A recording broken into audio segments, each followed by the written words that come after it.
Hey, I'm Decathlon Gamer. Welcome back to Out of the Park Baseball 21, episode number 13 in our Worst to First series. Coming off the signing of the decade for the team, Mookie Betts coming to play in Seattle. We've got some other contracts signed here as we begin the winter meetings. So, Brock Deathridge has signed with us. A number of other guys all saying that they would sign with us. All of these are minor league deals. These are all the higher potential players that are available out there. And so we're trying to sweep up and get all of those. So Mayhew signing with LA, making them even stronger. Trevor Bauer. Bauer going to the Yankees. That's where all the money is, except we were able to get in the biggest player available, which is awesome.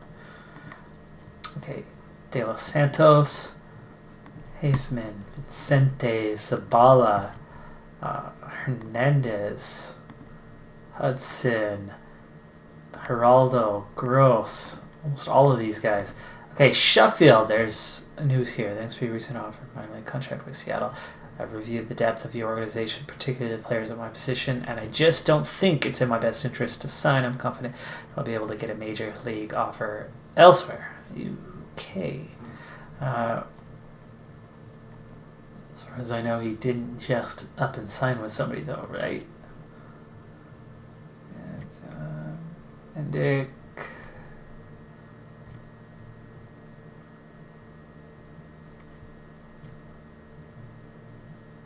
Okay, no. We're going to come back to that in a second because I also see here's Colt Tucker. Okay, Tucker is a maybe. Cortez is a maybe. Okay, winter meetings, yeah, that's happening. Okay, so Sheffield. We need to get back into Sheffield. This was our player. Number 50 on the prospect ranking.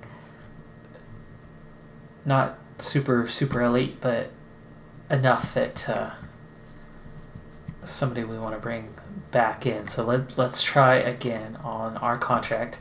And he's looking for a major league deal, except I don't have... Oh, I do have... Okay, because the money we had offered for him has been wiped clean. So let's go ahead and offer him slightly below what he's asking. We'll go $770.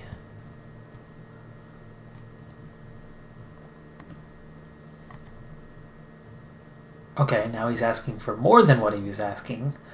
Not nice, dude. We'll bump that to $810.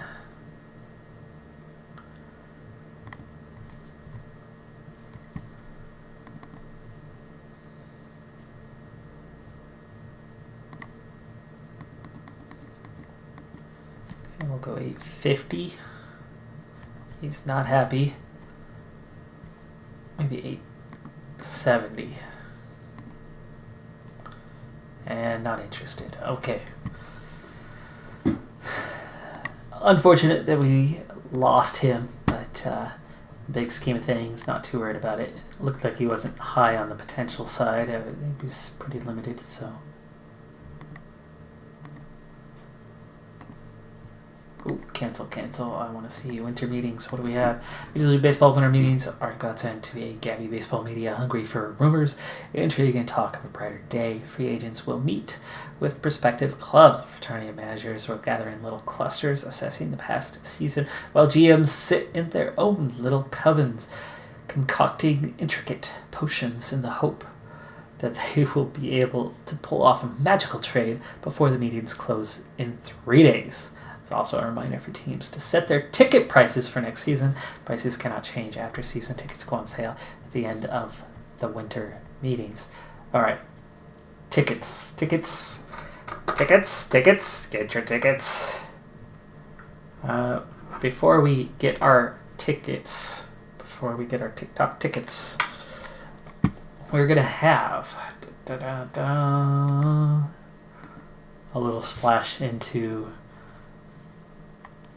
what is out there player trade-wise. Now, we're not going to just shop a player. Not initially. Going to look what kind of deals are out there. And we start with the active roster. We start with... I can't trade him because he's in the first year. I don't think I can trade him because we just signed him. I think we have to wait till next season to do that.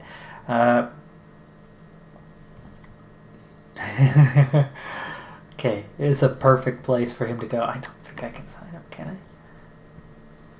I? Okay, it doesn't say anything right now.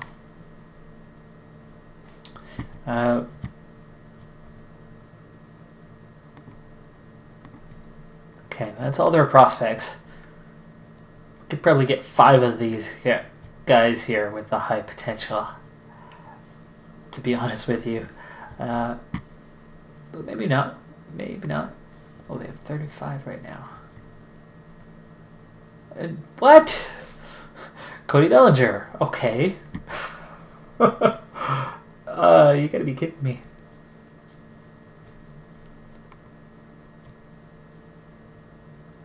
Gavin Lux. How are they so freaking stacked? It is insane. Corey Seager, 26, 4 stars.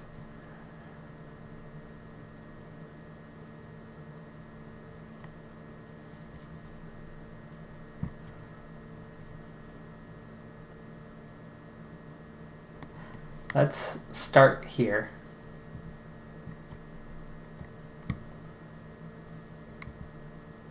You don't like Mookie Betts for Corey Seager?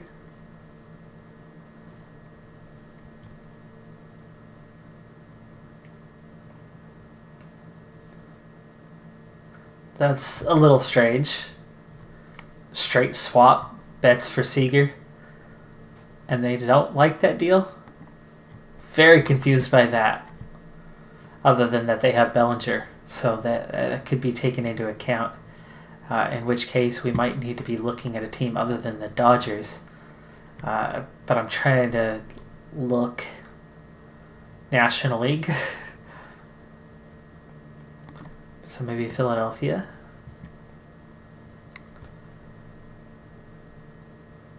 They've got Bryce Harper. Nationals.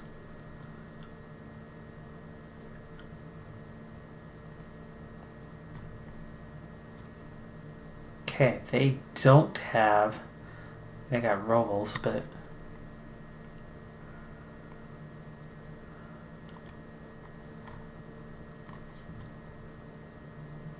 Chris Burke. That's a pretty solid player right there. Juan Soto. 22.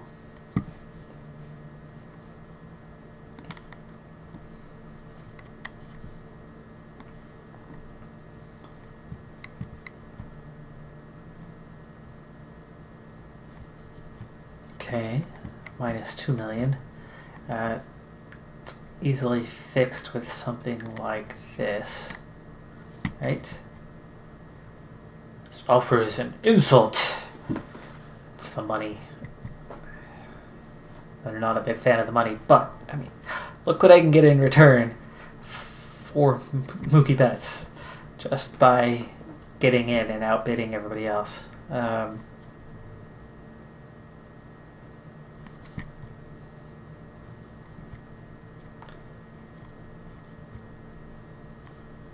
So instead of Trey Turner, let's keep Juan Soto on the list and see what else can we get. Can we get a slightly overpaid veteran or something?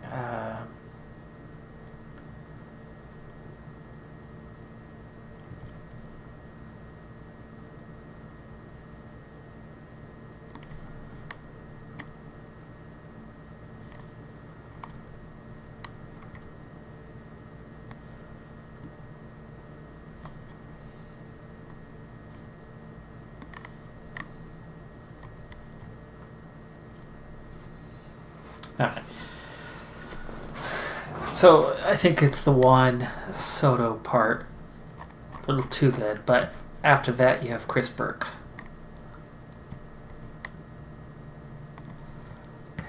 After that, you have Steven Strasberg, who's a little too old, or Scherzer.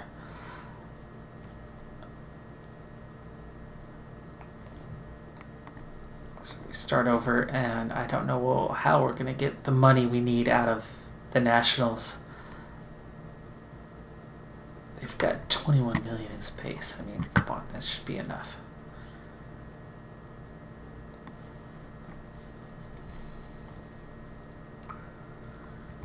Okay, we're only off by 2.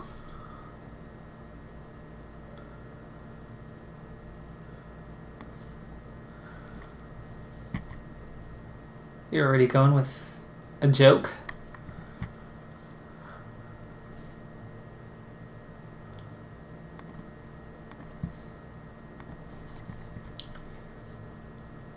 Cardinals.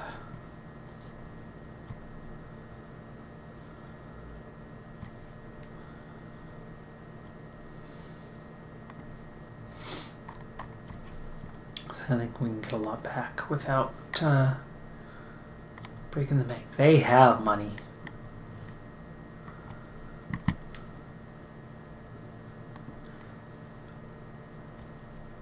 Oh, there's Neville. Signing with St. Louis.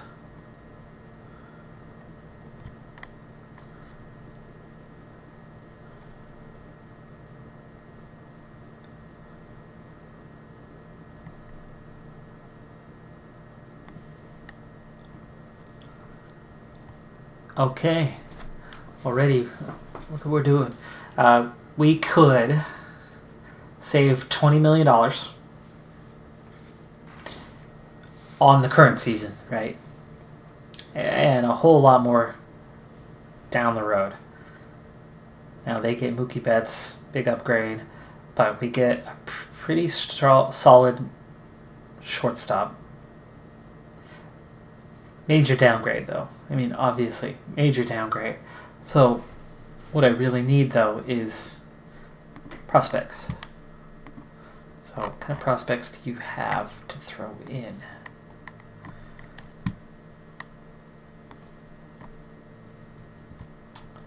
Okay, a 5-star potential reliever. And what do you have? Carson? Gill, I mean, there's pieces here. Very bad deal.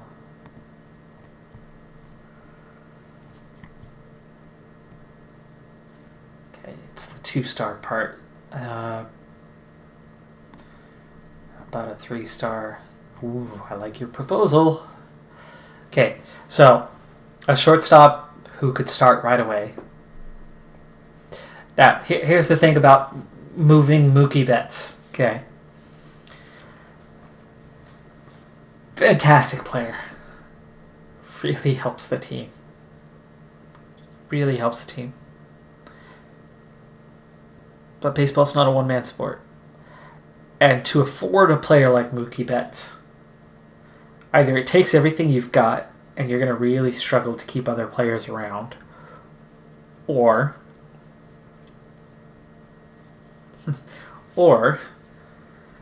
you have to be one of the big cities with the massive budget that can afford 3-4 big superstars and then still have quality around them. That's not the kind of budget we're on. That's not the type of budget we have. Adding him in took everything we had and money that we're not going to have for future seasons. So even though Mookie Betts is amazing right now, I think the most amazing thing that he is trade value. He was a free piece. It's going to cost us absolutely nothing to have him on the roster for 2 weeks and move him along. So whatever I can get back is free value. And St. Louis is willing to give us a major league starting shortstop, which we're going to need to take a look at this guy. Okay, 3-star contact, foot Ks. He's $4 million. He's been a starter for the last few years.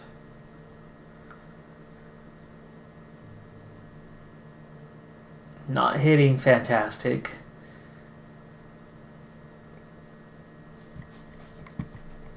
But he does not commit errors. Pretty good shortstop.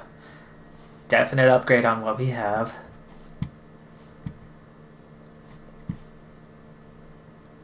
So he strengthens a hole we have right now.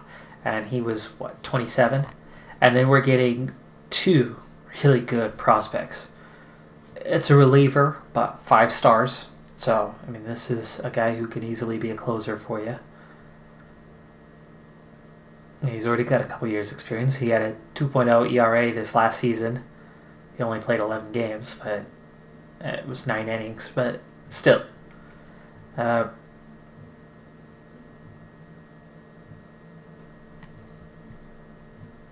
He's right there. You know, he's just about ready. And like I said, an excellent talent. Griffin Roberts, the other one. Let's check out Roberts here. Actually, let's look at both of these guys a little bit closer. So we're looking at a 3-star prospect, potentially maybe 2.5, but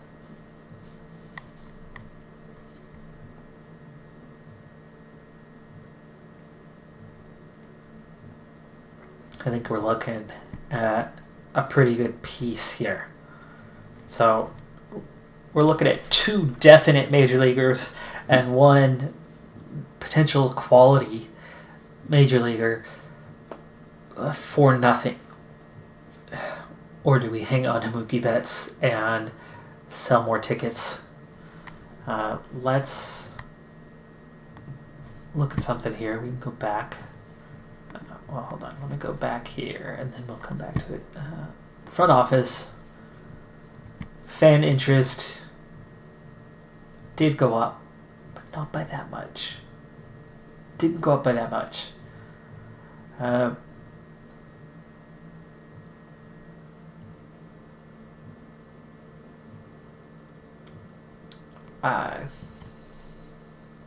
am tempted to make the deal.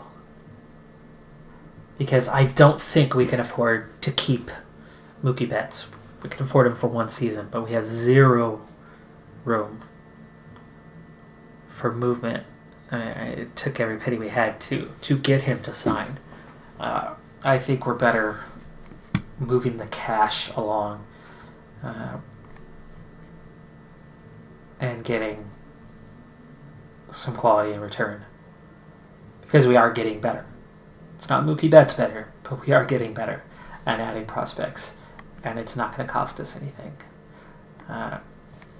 Let's do it.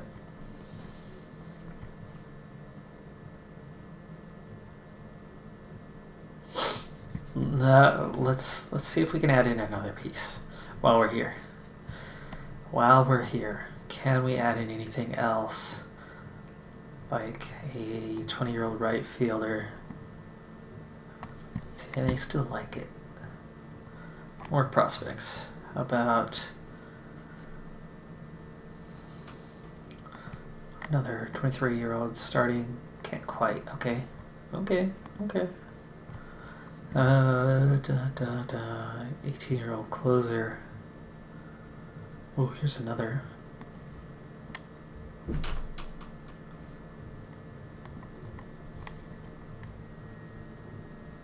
Okay, you like him. Mateo Gil. Almost.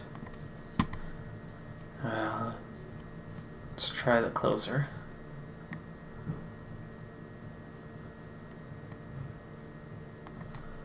Okay, let's see here. We have 2.5 stars. Another starter, 1.5, 2.5.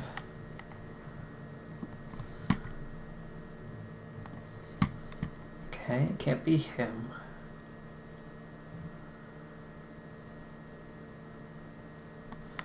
One and a half, 2.5. Close.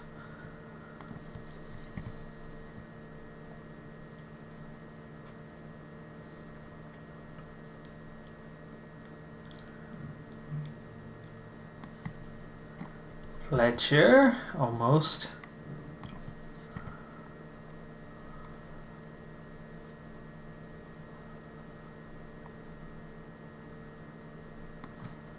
Probably not.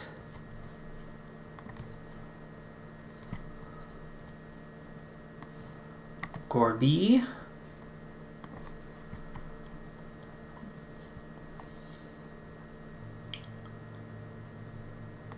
Gorman.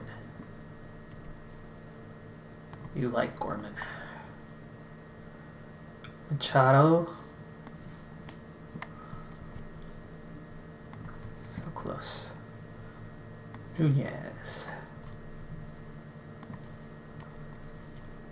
I think we might be done. About a reliever.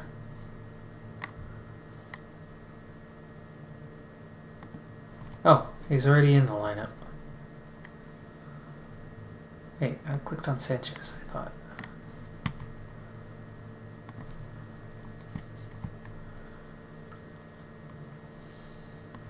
Tucker.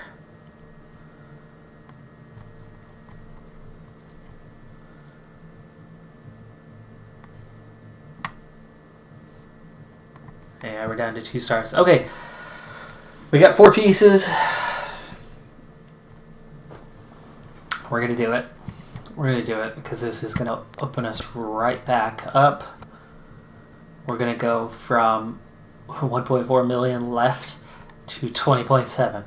So we're going almost right back where we were in money. But we end up with these 4 pieces in exchange, which aren't Mookie Betts. Granted. But there you go. And DeJong was an all-star? Okay. Nice. Alright, so double move here. Let's start with this one. Came down to the last hour of self-imposed trade deadline, but the Seattle Mariners came rumored for weeks. Rumored for weeks. Okay.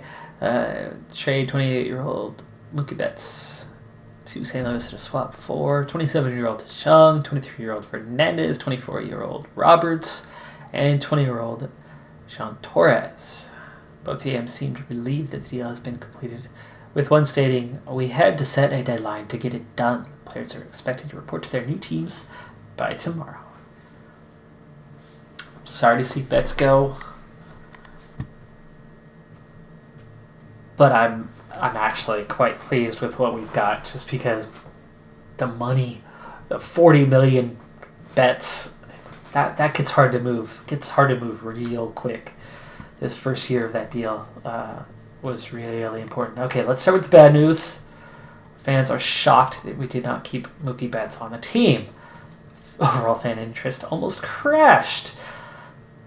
There's got to be some bounce back here, though. Fans seem to be pleased the overall fan interest increases slightly. All right, well, that's business for you, people. That's business. Let's clear the table, and let's go to the front office and see how bad it is. It's better than it was, so there you go. Fan interest was about a 60. It's a 62 now. Payroll is right back down to 28th in the league, meaning we still have money to make some moves happen. We're actually still below where we were a season ago now. This is good. I think this has been a really, really good period for us as we enter the winter meetings and immediately give up the piece that we overpaid for but turned into pieces. So we did what a team in our position should be doing. Building for the future. I'm not going to change the amount on the ticket price because it is one of our goals, one of our objectives to increase attendance. And we're not going to do that by increasing the price.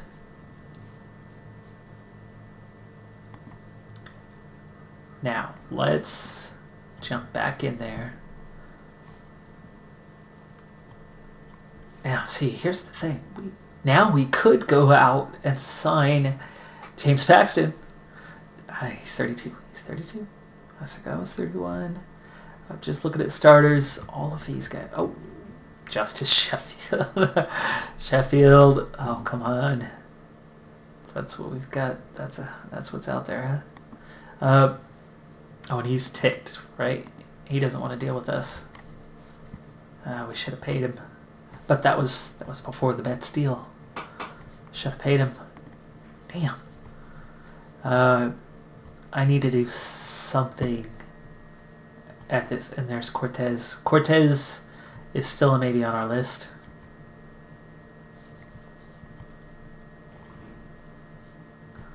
Corey Kluber.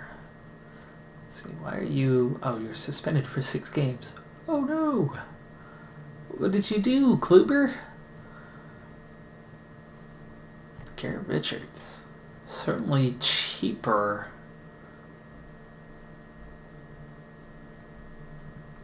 His demand is pretty low.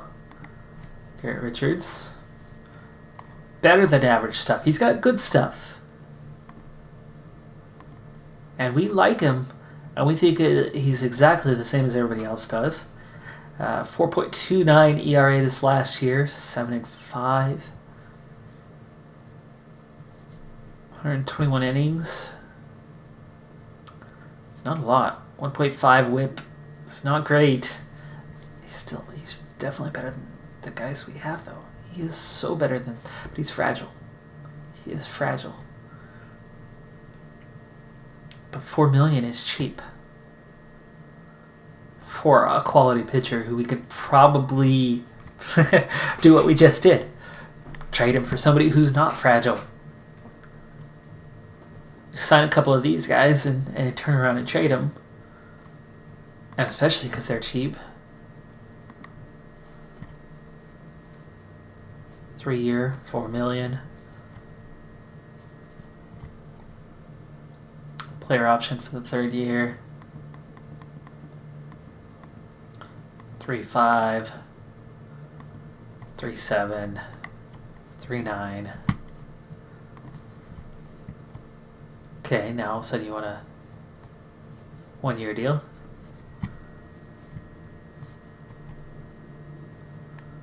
Sure.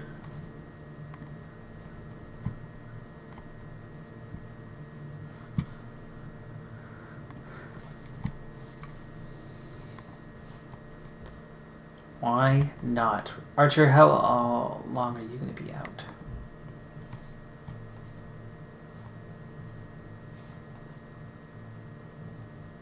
Seven months.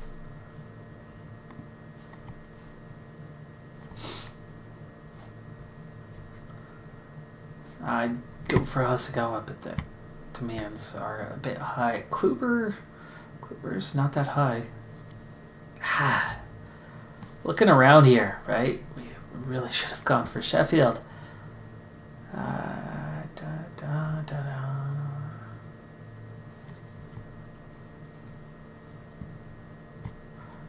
Kyle Freeland.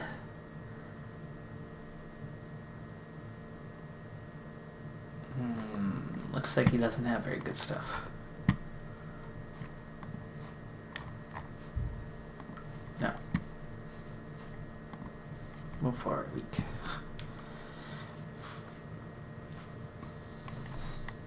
Personal message, what do we have? What do we have? Garrett Richards. Kyle Freeland. There you go. Minor league contract. Okay. Hall of Fame voting begins. Ooh. I get to cast my ballot for Hall of Fame. Exciting stuff. Let's go ahead and do that. Players listed are eligible for election to the Major League Baseball Hall of Fame for 2021. They are the only players eligible to receive votes. Please select up to 10 to be inducted. Ballots must be submitted before January 19th, 2021. Hall of Fame metrics listed are lots of stuff. Okay.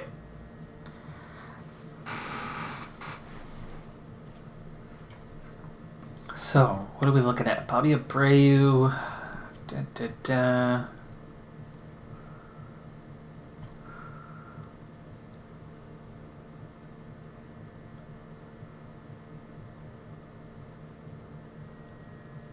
Sure.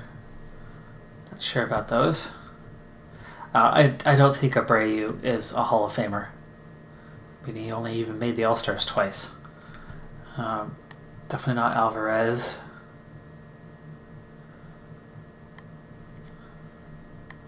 Guys that had good careers, but not Hall of Famers.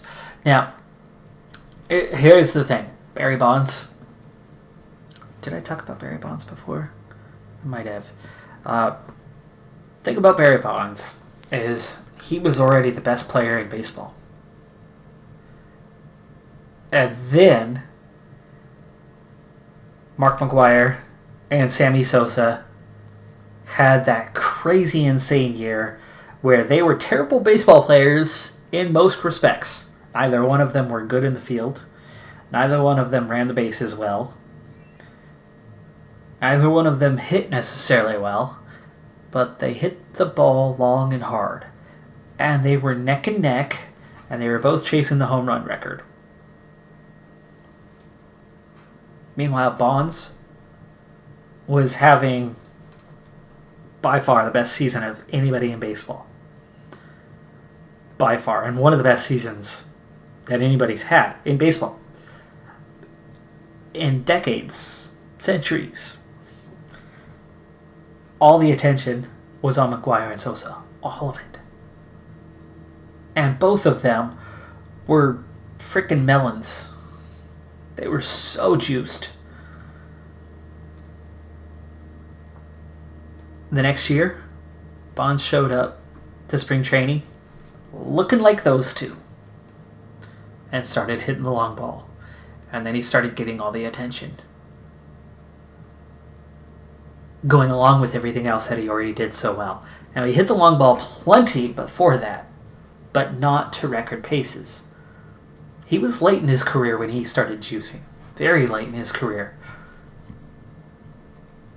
And while you do fault him for what he did in those years, and some of those numbers, home runs only, really, are quite tainted. Quite tainted. It is the steroids era. And if 75, 80, 90% of the players were all juicing, the pitchers were juiced too. So there is a little give and take. I'm glad we're not in that era anymore. The game's better without it. Especially because of the side effects. But I think you have to at some point just move on and accept that there's a bit of an asterisk by any of those players who make the Hall of Fame, that they are part of a specific era that did impact their stats, that did impact the game in good ways and bad. I gotta tell you, that year with McGwire and Sosa was freaking exciting. I didn't like either team. Neither team. You know my team. And coming from a player who was clean their whole career, and Ken Griffey Jr., who I idolize, again, arguments are very much against steroids, not supportive. But that discussion done, we move on. Burley. Okay, Burley. 3.81 is not great. 1.28 is not great. A lot of Ks. Really good wins above replacement. But, I mean, look at Burnett. Burnett's really close to the same thing. Just, not quite the same thing. Not quite. But similar careers, and yet you've got one that's a 5-time All-Star and one that's not. Like, some of that is the teams that those White Sox years, that was a really good team. Really good team. While Burnett didn't always play on the greatest team. He had some good ones. Roger Clemens, he's right in that same boat, and he's now in his 9th year at 61% last time. Is he really that good? Well, compared to these other guys, 350 wins, 3.1, almost 5,000 innings, 1.17 whip is much better than what these guys had. Almost 5,000 Ks, 4,500 anyway. And those are good. 7 Cy Young Awards. He had 7. I have to. I don't like Roger Clemens. But I have to. And the freaking bloody sock. I mean, come on. Anyway, that's not a Hall of Fame argument, but that's just... I think it's criminal to leave those guys out. I do. But a lot of these guys are definitely not.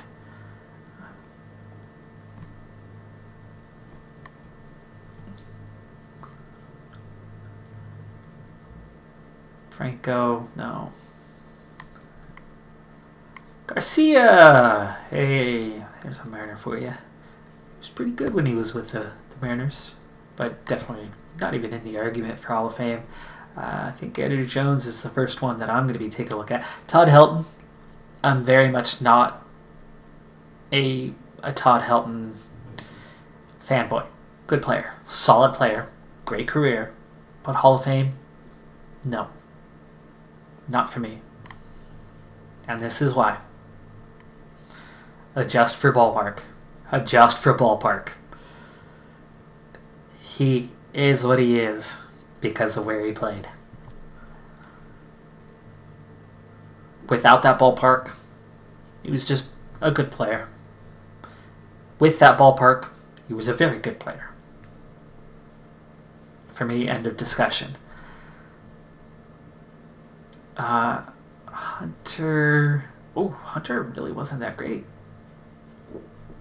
Andrew Jones is somebody who his career started so well and finished so poorly. I think Andrew Jones was somebody who came in at the end of the era and then cleaned himself up and then finished not the same player that he had been. If you get what I'm saying. Jeff Kent's another one of those who absolutely was a solid, really, really good player. But nothing more than that. Morris. Hideo Nomo. What an exciting prospect he was. Watching him as a rookie was freaking cool.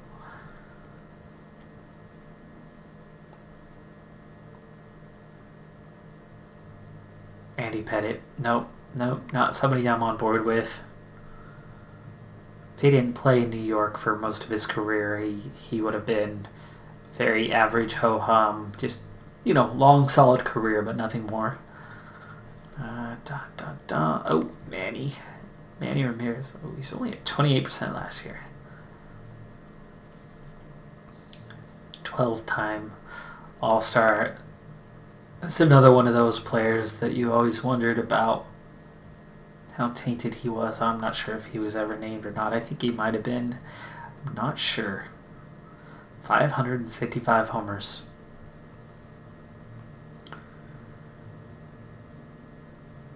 Go with no, though. And if I'm going no with him, I'm definitely going no with Scott Rowland, because Scott Rowland, I think, wasn't the player. I mean, you're looking at the numbers here, and there's not much of a comparison. 2,500 hits and 500 homers, though. 550 homers. I'm actually tempted. I'm not very tempted with Scott Rowland, though. He made it to the 2,000 hit club, but only just. Yeah,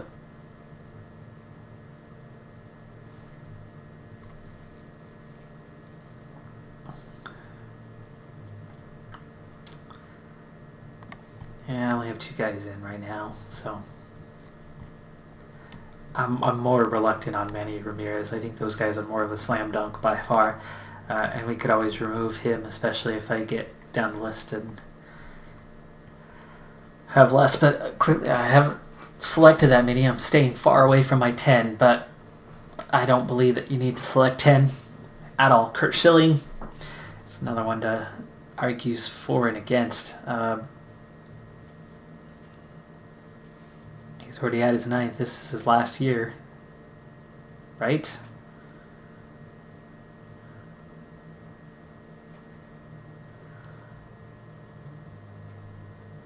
We're looking at, let's see here, 200 wins, 3.46 ERAs. Definitely not great, but the 1.14 whip is pretty good. 3,000 Ks. Far from great though, and I don't necessarily think that Kurt Schilling is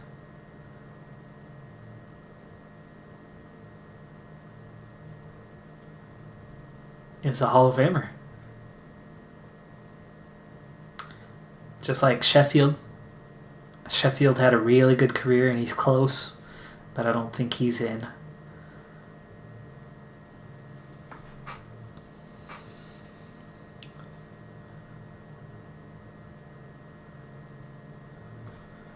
Oh, and look who it is. Sammy Sosa. 600 homers. But that's all he's got. Well, 2,400 hits. Really wasn't that great of a player. Just hit the long ball, which is why he was slamming Sammy. Stanton.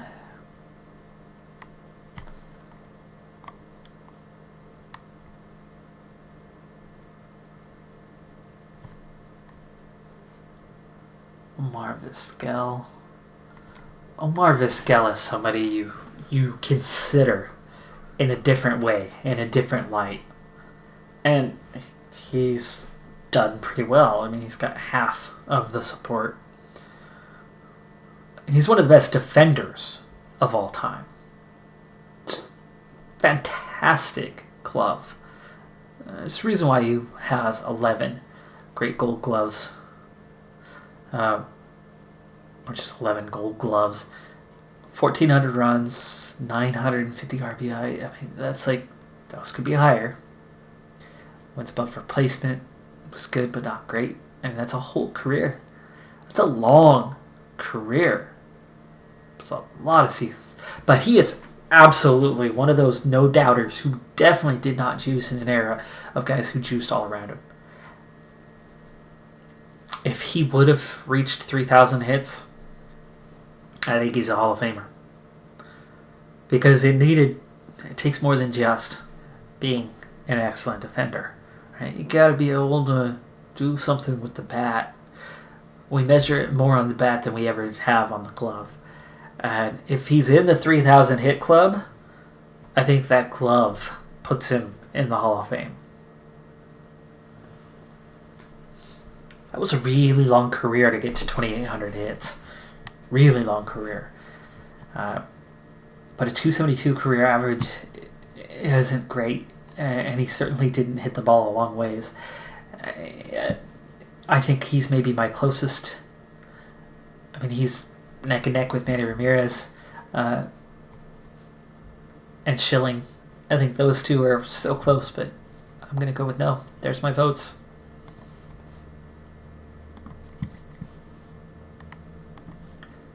I'm out of time. That's going to do it for this episode. We have some contract negotiation updates. Okay, it looks like Acevedo's probably going elsewhere. Same with Bushlev, and that's okay. Again, I got a whole bunch of minor leaguers for nothing. If I lose a couple of them, I lose a couple of them. Trade proposal, Lance Lynn, 3-star starting pitcher for Austin Nola, who is, I'm okay with letting go of him, and Junior Fernandez. This is Junior Fernandez, who we just got in the deal. He's a reliever. He's going to be freaking awesome. Oh, man. It's my starting pitchers that are so weak. So we need to look at Lance Lynn. This is something to take seriously because this actually, a good starter is better than having a handful of relievers. I mean, we already saw what happened. My starters, not good. My relievers were good this last season. What did we do? We lost a whole bunch of games. Relievers make an impact, but they're cheap. They're easy to get your hands on. There's tons of them out there, and they don't offer much in a trade. So to get somebody like this, I think I'm up for this trade. Injury proneness is normal. 3/4 arm, about 95 miles an hour. Good K rate.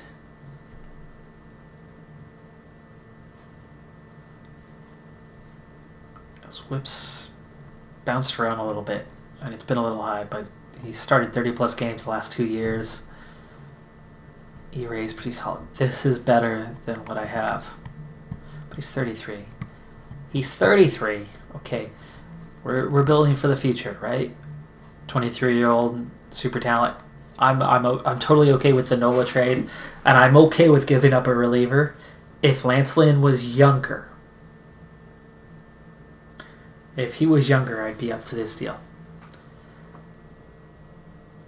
That's all the time we have for this one. I'm Decathlon Gamer. Thanks for tuning in. Be sure to hit that like button. I'll see you next time. Have a good one, everybody. Be safe out there. Bye for now.